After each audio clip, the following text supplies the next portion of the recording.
Assalamualaikum warahmatullahi wabarakatuh. Pada kesempatan kali ini saya ingin melakukan pembahasan BIMTEK Guru Belajar Syari Asesmen Kompetensi pada angkatan 11.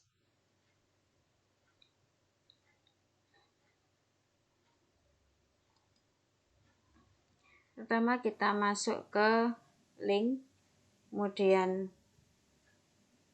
kita mulai.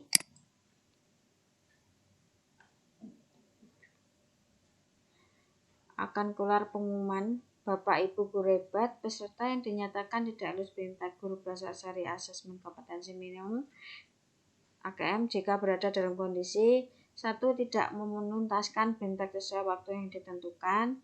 Yang kedua, pencapaian masih di bawah 70% setelah 3 kali kesempatan mengerjakan jika program. Kemudian kita tutup dan kita baca lagi mulai dari awal sampai akhir petunjuk-petunjuk yang ada.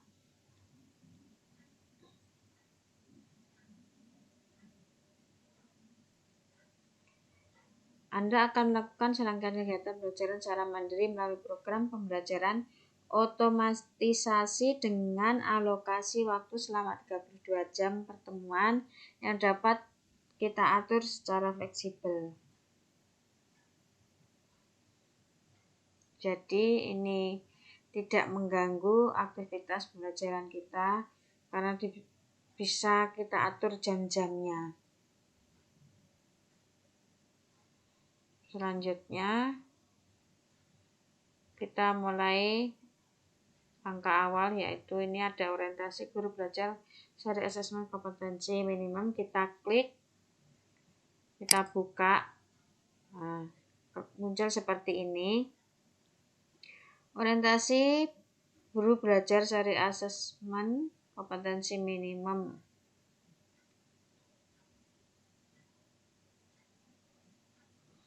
Di sini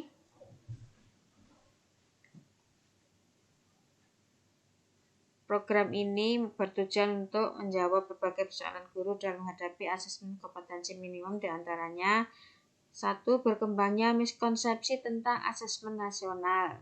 Yang kedua, adanya malpraktik pembelajaran dalam melakukan persiapan menghadapi asesmen nasional. Yang ketiga, guru belum mengetahui cara membaca hasil asesmen nasional. Yang keempat, guru belum memahami bagaimana menindaklanjuti hasil asesmen nasional.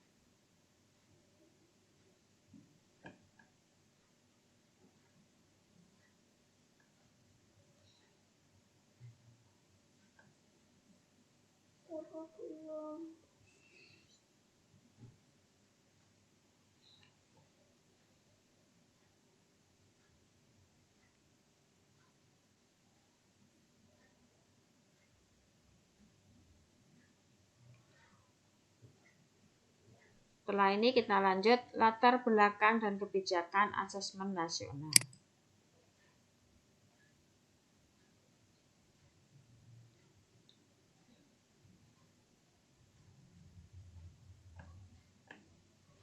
Pada hasil PISA membuktikan kemampuan belajar siswa dalam pendidikan dasar dan menengah kurang memadai. Pada tahun 2018 sekitar 70% siswa memiliki kompetensi literasi membaca di bawah minimum.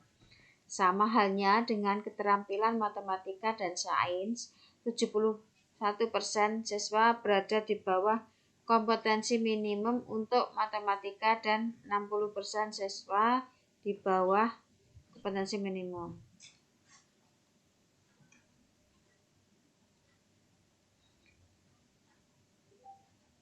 Menanggapi kondisi tersebut, reformasi asesmen diperlukan guna mendorong peningkatan kualitas pembelajaran.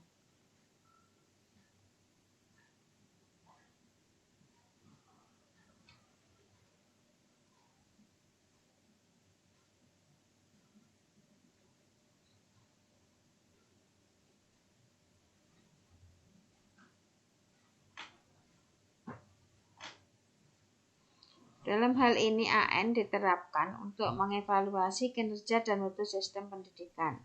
Nantinya hasil asesmen nasional tidak memiliki konsekuensi apapun pada pencapaian proses belajar siswa, namun memberikan umpan balik untuk tindak lanjut pembelajaran dan kompetensi siswa. Berikut ini penjelasan dari Bapak Menteri. Mari kita dengarkan bersama-sama.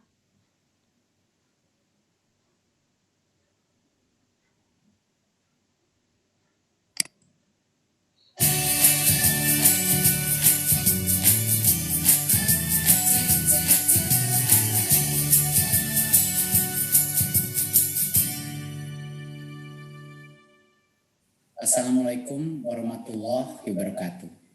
Salam sejahtera bagi kita semua. Om Swastiastu, Namo Buddhaya, salam kebajikan. Yang saya hormati Bapak Ibu yang hadir pada acara virtual hari ini. Semoga semua diberikan berkah keselamatan dan kesehatan. Peningkatan sistem evaluasi pendidikan adalah bagian dari kebijakan Merdeka Belajar yang didukung penuh oleh Presiden Jokowi dengan tujuan utama mendorong mutu pembelajaran dan hasil belajar para murid. Untuk itu Kemendikbud mengeluarkan kebijakan asesmen nasional yang dirancang tidak hanya sebagai pengganti ujian nasional dan ujian sekolah berstandar nasional, tetapi sebagai penanda perubahan paradigma tentang evaluasi pendidikan. Perubahan mendasar asesmen nasional adalah tidak lagi mengevaluasi capaian murid secara individu, akan tetapi mengevaluasi dan memetakan sistem pendidikan berupa input, proses, dan hasil. Potret layanan dan kinerja setiap sekolah dari hasil asesmen nasional ini kemudian menjadi cermin untuk kita bersama-sama melakukan refleksi, mempercepat perbaikan mutu pendidikan Indonesia.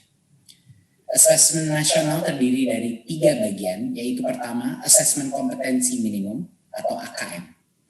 Kedua yaitu survei karakter, dan yang ketiga adalah survei lingkungan belajar.